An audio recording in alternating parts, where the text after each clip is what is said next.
Hello and welcome back to HateWatchers. Today we're kicking off our Halo Season 2 coverage with our breakdown and review of episodes 1 and 2, named Sanctuary and Sword respectively. Let's jump right into things. So of course, spoilers ahead. We kick off the season by seeing Master Chief John 117 undergoing a penis reduction surgery to help with his movement speed. They're just taking off a couple feet, but he's not sure it'll be worth it. Then we jump to the Silver Team Spartans out on a mission where Master Chief now knows for sure that the surgery was not worth it, as he can't beat this girl in a foot race. The UNSC Marines and Spartans are trying to remove this cult from their village with the Covenant quickly approaching the planet, but the cult is resistant. Master Chief scales a cliffside to check in on the missing Bravo team where he finds them arguing about who has the sluttiest OnlyFans page. Magnetic anomaly. Both of you. Okay. But out of nowhere, the fog starts swallowing the Marines whole, and Master Chief fights off a bunch of energy sword swinging elites. Things don't look good for Master Chief when some shadowy figure calls off the elites, and everything is calm. Until the Covenant starts glassing the planet. As the rods from God come down and scorch the surface, the villagers get a hefty dose of karma for not fucking listening, and Madam Cult Leader leads her people into the flames. Then the new intro rolls with actual Halo music. Imagine that, including the iconic music from the game in the TV show. Later, when Master Chief is explaining to the Admiral that the Covenant's recent behavior is abnormal, Dr. Halsey's replacement, Ackerman, introduces himself, but John thinks the old Halsey was better to look at. We then hop over to the rubble, where poor people are exploited for some cheap laughs and then sold into slavery. Stronghand is intrigued by one slave who claims to know Halsey's location, but everyone thinks he looks like Dave Chappelle, so he gives in and tells some jokes. Volodymyr Zelensky's perception of himself meets with the new Dr. Ackerman, who quickly dismisses Master Chief's concerns about the Covenant's behavior and starts probing Master Chief about Cortana. The show suddenly stops to bring us a PSA about bullying, as Cobalt Team comes into the locker room to make fun of Silver Team because they have emotions and shit now. Later, Master Chief is undercover as a John 117 looking for a lady of the night, but all he finds is this prostitute for the military-industrial complex, the former Admiral Priya Patel. Stronghand is also out searching for a missing Season 1 character, Dr. Halsey. Fingers crossed that no one is out looking for Quan, who's hopefully dead, floating in the void somewhere. They search an abandoned ship for Halsey, but it's a trap, and Stronghand gets arrested. Master Chief continues his search for companionship as he goes to AI robo-waifu therapy with dollar store Cortana. Then suddenly, our worst fears are realized as we find that Quan is alive and well. And the first episode comes to an end. Episode 2 kicks off with Dr. Halsey hustling college students for money with backgammon, beating them so badly that they get nosebleeds and die. Master Chief is telling Kai that he thinks he's been seeing this one chick he banged McKee, even though she's dead, and Master Chief then yells at some intern just doing his job. Elsewhere, Quan gets spotted by some people trying to make the show better by removing her, so she takes off running. She beats off some of her assailants and removes her cattle tag, but we all know that she's still a cow. Even Rizz's blind personal trainer, Beefy Wonder, can see that she needs to stop training so hard and take time to heal. Just a side note, I don't know how many ultra light-skinned black people there are in the world with freckles and red hair, but I'm pretty sure 100% of them are on TV or in movies. Later at training, Silver Team doesn't think that Rizz is up to the task, but she proves them wrong by failing in spectacular fashion and fracturing her back. Then Master Chief visits Corporal Perez, the one he saved in the first episode, and her grandmother, who's somehow 20 years older than Perez, reassures John that he's still adequate after his penis reduction surgery. You are very large. Yes, ma'am. Rizz, meanwhile, gets touched and feels things. Now Master Chief has found himself knuckle-deep in a Mexican family barbecue where Perez's cousin thinks that the two of them are banging. Eventually, Perez cries and talks about lying to Ackerman about the events of Sanctuary in the first episode. In the meantime, Halsey claims another victim, and Ackerman visits her and sets her tree on fire before leaving this simulation thing to go look at Season 1's MacGuffin, and talk to another knockoff Cortana. Master Chief sets out with Silver Team to go AWOL and save Cobalt Team, who was sent unprepared into danger on Reach.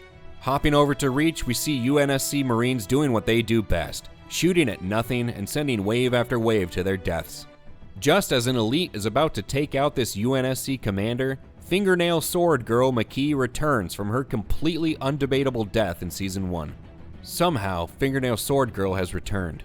McKee finds this season's newer and shinier MacGuffin, and the episode ends. Well, we've reached that point in the video where we have to decide if these episodes were a great watch or a hate watch. But today, we've actually got our first ever split decision, with Episode 1 getting the Debate Watch designation, and Episode 2 getting a hard hate watch label.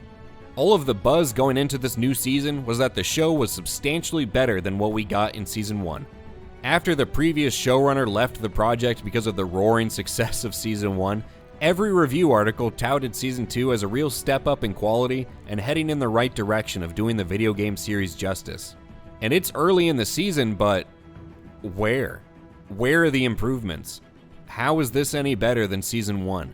Episode 1 was going along okay, but it ran into a brick wall late in the episode by doubling down on the stupid exploration of Master Chief's struggles with Cortana.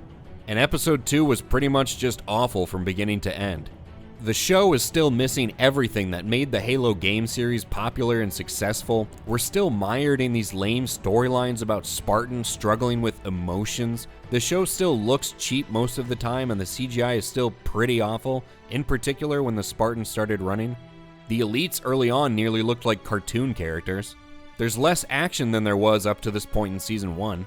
Sure, there's a little bit of action bookending each episode, but it's not nearly enough to counterbalance these long, boring episodes jam-packed with storylines no one cares about, centered on a third tier of characters who should be little more than background pieces.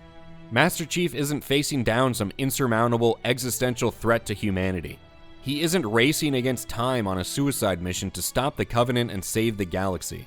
They even removed Cortana from his system off-screen, so although their relationship wasn't good or accurate in Season 1, we're still left without Master Chief's relationship with his AI companion, which was a major component of the games. And in taking Cortana right out of Master Chief, they pretty much immediately undid the biggest storyline of Season 1.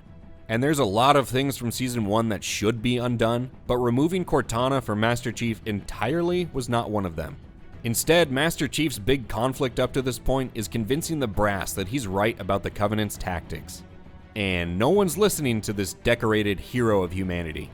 So rather than the iconic hero dramatically saving the world and humankind, he's relegated to interdepartmental struggles and drama in the workplace.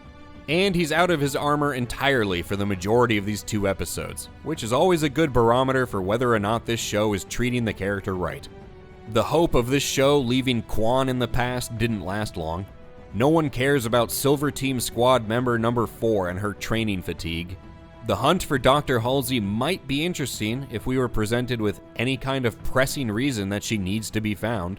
Both episodes had plenty of scenes that just drag on well past the point of getting their point across, and the show suffers greatly for it, leaving us with 2 slow episodes right out of the gate. So are there any areas where the show is actually better than it was in Season 1, as many are claiming? Well, I guess if we give this new showrunner the benefit of the doubt, someone who's supposedly much fonder of and more familiar with the Halo franchise, the story of this season seems to be on track to actually cover events from the Halo canon. Things are building up to the fall of Reach, an important flashpoint on the Halo timeline that propels humanity toward the discovery of the first Halo ring. So there's at least more hope thus far that this season will actually resemble the original Halo story. And you could argue that the dialogue is better thus far, but it's still nothing to write home about.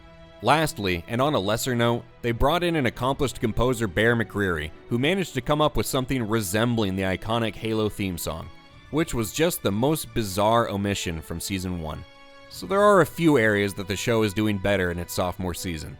All of this is just a roundabout way to say that the Halo series is not better, at least not yet, and this wasn't the kind of reset that the show needed.